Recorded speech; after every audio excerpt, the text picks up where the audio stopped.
54వ division Vijayawada పశ్చిమ నియోజకవర్గం. మన అభ్యర్థి వైఎస్ఆర్సీపీ ఎమ్మెల్యే అభ్యర్థి షేక్ అసిఫ్ గారు, మేయర్ గారు, అట్లాగే ఈ డివిజన్ కార్పొరేటర్ గారు అర్షద్ గారు, మిగతా మా పుణ్యశీల్ గారు, చైతన్యరెడ్డి గారు, అట్లా మా చలత్రారు మెయిన్ ఈ ప్రాంతానికి అంతా కూడా నాయకుడు చలత్రారు అందరం పాల్గొన్నాం. పొద్దు నుంచి కూడా ఇంటింటికి ప్రచారం చేస్తూ ఉన్నాం. స్పందన బాగుంది. ముఖ్యంగా ఇవాళ ఆసిఫ్ ఇక్కడ చరిత్ర సృష్టించబోతా ఉన్నాడు.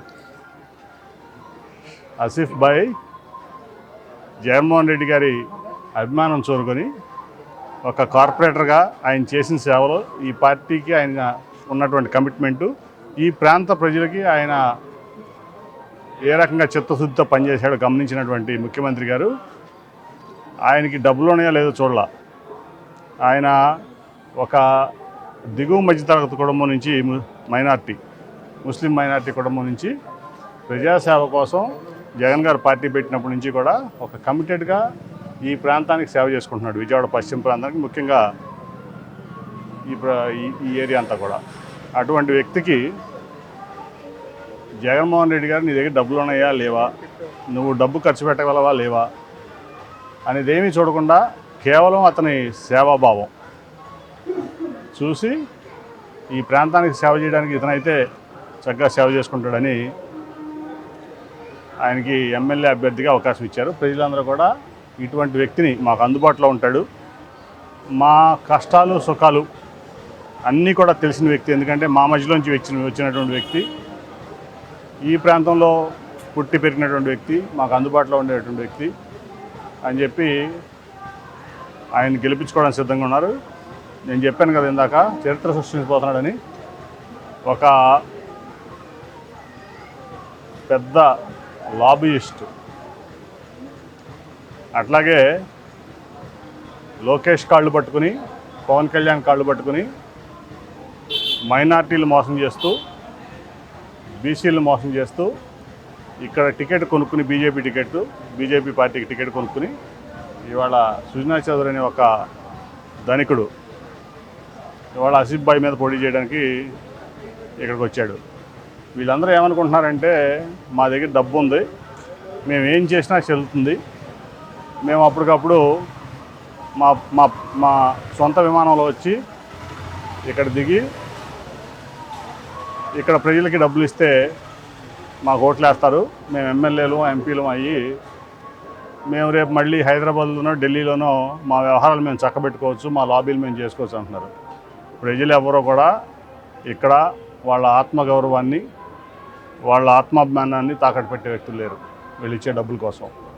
ఇవాళ ఈ ప్రాంతానికి సేవ చేసినటువంటి ఆసిఫ్ భాయ్ కానీ, ఈ ప్రాంతంలో పుట్టి పెరిగినటువంటి ఆసిఫ్ భాయ్ కానీ, అట్లాగే ఒక అతి సామాన్య కుటుంబం నుంచి వచ్చిన ఆసిఫ్ భాయ్ కానీ గెలిపించి ఒక చరిత్ర సృష్టించబోతా ఉన్నారు. నిన్న చూసా సుజనా చౌదరి ప్రెస్ మీట్ పెట్టి చెప్తా ఉన్నాడు, కేసీఆర్ నాని నాకు ఇక్కడ సందులు తెలియవు, గొంతులు తెలియవు అంటున్నాడని.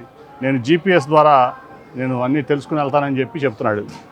ఇంకా నయం, ఆర్టిఫిషియల్ ఇంటెలిజెన్స్ తనలాంటి రాబర్ట్లు క్రియేట్ చేసి ఒక సందుకి గొంతుకి వెళ్ళి తనలాగానే ఉండే సుజనా చౌదరి రాబర్ట్స్ని క్రియేట్ చేసి ప్రతి ఇంటికి పంపిస్తానని చెప్పలా. ఆయన చెప్పింది ఏంటంటే, నిన్న నేను ప్రెస్ మీట్లో చూసా, నేను జనరల్గా ప్రెస్ మీట్లు చూడండి ఎవరో ఫార్వర్డ్ చేశారు నాకు, కేసీఆర్ నాని నాకు ఇక్కడ సందులు తెలియవు అంటున్నాడు, గొంతులు తెలియవు అంటున్నాడు, ఢిల్లీ నుంచి దిగాను అంటున్నాడు, నేను జీపీఎస్ ద్వారా నేను తెలుసుకున్నాను, టెక్నాలజీ బాగా వాడతాను నేనని చెప్తా ఉన్నాడు. వెల్ అండ్ గుడ్, నాకు తెలుసు నువ్వు చంద్రబాబు నాయుడుకి వారసుడు అని టెక్నాలజీలో. ఇవాళ కాకపోతే ఇక్కడ ప్రజలు ఏంటంటే నీలాంటి రాబర్ట్లను అన్నింటినీ క్రియేట్ చేసి ఆర్టిఫిషియల్ ఇంటెలిజెన్స్తో same to same Sujana Chowdary లాగా ఉండే రాబర్ట్లను క్రియేట్ చేసి ఇంటింటికి పంపితే నమ్మే పరిస్థితులు లేరు. నీకంటే తెలివైన వాళ్ళు ప్రజలు, నీకంటే వాళ్ళు ఎవరో నిజంగా వాళ్ళకి సేవ చేస్తారో తెలుసు. అట్లాగే నేనేదో దిగజారి మాట్లాడుతాను అన్నాడు. నేను దిగజారింది నువ్వు. నేను 2014లోనే నువ్వు చంద్రబాబు నాయుడు బ్రోకర్గా నన్ను ఈస్ట్ ఎమ్మెల్యేకి వెళ్ళమంటే నాది ఎమ్మెల్యే స్థాయి కాదు, నేను ఎంపీ అయితేనే ఈ నగరానికి నేను బాగు చేసుకోగలనని చెప్పి ఇవాళ నేను బాగు చేసుకుని నగరాన్ని 2 సార్లు ఎంపీ చేశారు ప్రజలు. దిగజారింది నువ్వు. 2 సార్లు రాజ్యసభ చేసావు చంద్రబాబు దగ్గర కొనుక్కుని. 3 ఏళ్ళు కేంద్ర మంత్రిగా చేసావు. ఈ ప్రాంతంలో ఈ పక్కన ఎక్కడ 25 కిలోమీటర్లు పుట్టాను, ఇక్కడ పెరిగాను అంటున్నావు. ఈ ప్రాంతానికి కానీ ఈ రాష్ట్రానికి కానీ నీ వల్ల ఒరిగిందేంటి? నేను సుజనా చౌదరిని సూటిగా ప్రశ్నిస్తున్నా. ఒక పేదవాడి మీద ఈ ప్రాంతంలో మైనార్టీలు, ఈ ప్రాంతంలో బీసీలు, ఈ ప్రాంతంలో ఎస్సీలు, చంద్రబాబు నాయుడు నాతో చెప్పించాడు మైనార్టీకి సీట్ ఇస్తానని చెప్పు నువ్వు అని చెప్తే నేనే చెప్పాను మైనార్టీలకు ఇస్తానంటున్నాడు చంద్రబాబు సీట్ ఇక్కడ తెలుగుదేశం పార్టీలో అని. ఆ తర్వాత పవన్ కళ్యాణ్ బీసీ నగరాలకు చెందినటువంటి మన పోతిని మహేష్ని 10 ఏళ్ళు వాడుకుని ఇవాళ మోసం చేశాడు. దానికి కారణం నువ్వు. ఎందుకంటే ఈ పశ్చిమ నియోజకవర్గం మీద కన్నేసి ఇవాళ లోకేష్ని పట్టుకుని పవన్ కళ్యాణ్ పట్టుకుని ఇక్కడ ఏదైతే తెలుగుదేశం పార్టీ జనసేన సీటు అలాట్ చేస్తే ఆ సీటు నువ్వు కొనుక్కుని ఇవాళ నీ స్థాయి దిగదాచుకుని మా ఆసిఫ్ మీద పోటీ చేస్తున్నావు. నీ స్థాయి ఏంటో నాకు తెలుసు సుజనా చౌదరి. నువ్వు నన్ను ఎక్కువగా మాడించొద్దు. ఎక్కువగా మాడితే నీ 10 ఏళ్ళ చరిత్ర నేను తీయాల్సి వస్తుంది. కాబట్టి దిగజారింది నువ్వు. ఒక కేంద్ర మంత్రి స్థాయి నుంచి ఒక కార్పొరేటర్ స్థాయి దిగజారింది నువ్వు. కాబట్టి నీ జీపీఎస్ టెక్నాలజీ, నీ ఆర్టిఫిషియల్ ఇంటెలిజెన్స్ రాబర్ట్ టెక్నాలజీ ఇక్కడ విజయవాడలో వచ్చి ఇక్కడ చేస్తానంటే కుదరవు. ఇంకా నయం, నేను నా ప్రత్యేక విమానంలో కృష్ణానది ఒడ్డును దిగి అక్కడి నుంచి హెలికాప్టర్ వేసుకుని ఇక్కడ పారాచూట్ ల్యాండింగ్లో ఈ కొండల మీద దిగుతానని చెప్పలా నా సుజనా చౌదరి. కాబట్టి నోరు దగ్గర నుంచి మాట్లాడాలని సుజనా చౌదరి నేను హెచ్చరిస్తున్నా.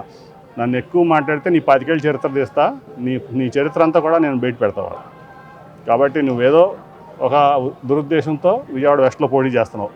నీ పని ఏదో నువ్వు చూసి నెల్లు. ప్రజలు ఇక్కడ నేను ఓడించబోతున్నారు. మా ఆసిఫ్ని గెలిపించి 25,000 మెజార్టీ పైన ఆసిఫ్ గెలిపించి ఇవాళ చరిత్ర నీ మీద ఒక చరిత్ర సృష్టిస్తాడు మా ఆసిఫ్. దాంట్లో ఎటువంటి సందేహం లేదు. Thank you. మొదటి నుంచి కూడా చాలా సంస్కరణలో ఈ దేశంలో కాదు ఈ ప్రపంచంలోనే మీరు చూస్తే మీరు మీడియా మిత్రులందరూ తెలుసు. నేను 200 దేశాలు తిరిగా ఎక్కడన్నా కానీ. ఈ దేశం మొత్తం తిరిగా. ఒక ఎంపీగా తిరిగా, ఒక వ్యాపారవేత్తగా తిరిగా.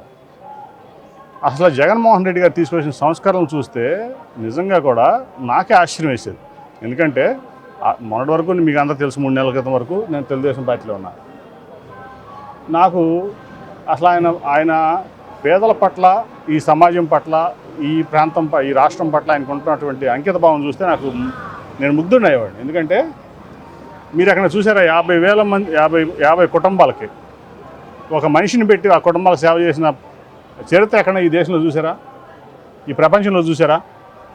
అంటే ప్రతి ఇంటికో 3 వేసుకుంటే లేదా ఇంటికో 4 వేసుకుంటే 150 మందికో 200 మందికో ఒక వ్యక్తిని పెట్టి మీకు సేవ చేయించిన వ్యక్తి జగన్మోహన్ రెడ్డి గారు.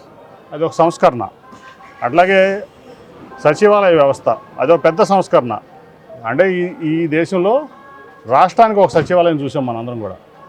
28 రాష్ట్రాలు లేకపోతే ఉంటే యూనియన్ టెరిటరీస్ ఉంటే అన్ని సచివాలయం చూసాం.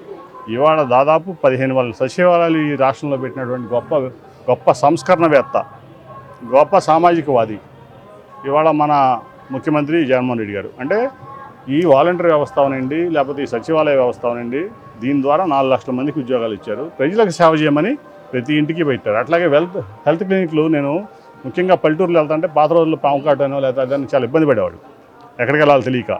ఇవాళ ప్రతి ఊళ్ళో 2,000 మందికో 3,000 మందికో ఒక చిన్నపాటి హాస్పిటల్ విలేజ్ క్లినిక్ అని పెట్టి మరి ఇవాళ 140 రకాల మందులు కానీ 140 రకాల వైద్యాలు కానీ చేసుకుంటూ ప్రతి వ్యక్తిని ఇవాళ ఆరోగ్యంగా ఉండండి, ఇబ్బందులు పడొద్దని చెప్పినటువంటి వ్యక్తి జగన్మోహన్ రెడ్డి గారు. అట్లాగే ఆర్బీకే వ్యవస్థ. అట్లా ఈ రాష్ట్రంలో అనేక సంస్కరణలకి మరి పునాది వేసినటువంటి వ్యక్తి జగన్మోహన్ రెడ్డి గారు, ఇంక్లూడింగ్ ఈ జిల్లాల విభజన దగ్గర నుంచి అన్నీ. సో ఆ ప్రాసెస్లో మొదటి నుంచి కూడా చంద్రబాబు నాయుడు అనుకో, ఈ సుజనా చౌదరి, ఈ కామినేని శ్రీనివాసు, ఈ ఏదైతే చంద్రబాబు నాయుడు, లోకేష్, పవన్ కళ్యాణ్, అట్లాగే ఒక మాజీ ఎలక్షన్ కమిషనర్ మీ అందరికీ తెలుసు, వీళ్ళందరూ ఈ వాలంటీర్ వ్యవస్థ మీద మొదటి నుంచి కూడా విషం జిమ్ముతున్నారు. ఇవాళ నిజంగా కూడా నిన్న ఏప్రిల్ 1 నెల మొదటి రోజు 5కో 4కో వాలంటీర్ తలుపు కొట్టి పెన్షన్లు పెద్దవాళ్ళకి పెన్షన్లు ఇచ్చి వెళ్తున్నటువంటి పరిస్థితి చూసాం. మేము ఇవాళ ప్రచారానికి వెళ్తుంటే ప్రతి ఒక్కళ్ళు కూడా బాధపడుతున్నారు. మాకు వాలంటీర్ రాలేదు, మా ఇంటికి పెన్షన్ రాలేదు, అట్లాగే మాకు మందులకి వాటికి డబ్బులు అయిపోయినాయి, మేమేం చేయాలని పెద్దవాళ్ళంతా కూడా బాధపడుతున్నారు. వీటన్నిటికీ ఇంత కుట్రకి కారణం ఈ చంద్రబాబు నాయుడు, పవన్ కళ్యాణ్, ఈ సుజనా చౌదరి, ఈ కామినేని శ్రీనివాసు, ఏదైతే మాజీ ఎలక్షన్ కమిషనర్ ఉన్నారో వీళ్ళందరూ కూడా కారణం. వీళ్ళు కక్ష కట్టి మొదటి నుంచి కూడా వాలంటీర్ వ్యవస్థ మీద విషం జిమ్ముతున్నారు. ఇవాళ చూపించారు. రేపు చంద్రబాబు నాయుడు అధికారంలోకి వస్తే రాడు, పొరపాటును కూడా వచ్చే పరిస్థితి. ఎందుకంటే అతను 24 ఎలక్షన్ల తర్వాత నేను మొదటి నుంచి చెప్తున్నా, టీడీపీ ఆఫీస్ తాళం వేసుకుని వాళ్ళ సొంత రాష్ట్రం తెలంగాణ వెళ్ళిపోతాడు చంద్రబాబు నాయుడు అతను కొడుకని. ఆ ఓటు కూడా వృధా. పేదలు అసలు ఇవాళ వాలంటరీ వ్యవస్థని చాలా చక్కగా ఉపయోగిస్తున్నారు. ముఖ్యంగా కరోనాలో చూసాం. వాళ్ళు ఫ్రంట్ లైన్ వారియర్స్గా డాక్టర్లకి, నర్సులకి కంటే ముందు ఫ్రంట్ లైన్ వారియర్స్గా ఈ రాష్ట్రంలో కరోనా నుంచి ప్రజలను రక్షించారంటే వాలంటీర్లు. దాని మీద మొదటి నుంచి విషం చిమ్ముతూ ఇవాళ చూస్తే నిజంగా కూడా ఈ 2 నెలల ముందే చంద్రబాబుకి ఓటేస్తే రేపు వాలంటీర్లు ఉండరు, సచివాలయ వ్యవస్థ ఉండదు, ఈ విలేజ్ హాస్పిటల్స్ ఉండవు, ఆర్బీకేలు ఉండవు, ఏమి ఉండవు. జగన్మోహన్ రెడ్డి గారు చేసినటువంటి సంస్కరణలన్నీ కూడా రద్దు చేస్తాడనే దానికి ఇదే నిదర్శనం. కాబట్టి ప్రజలు ఆలోచించుకుని వాళ్ళ ఓటు వృధా చేయొద్దనేది నా మనవి ప్రజలందరికీ.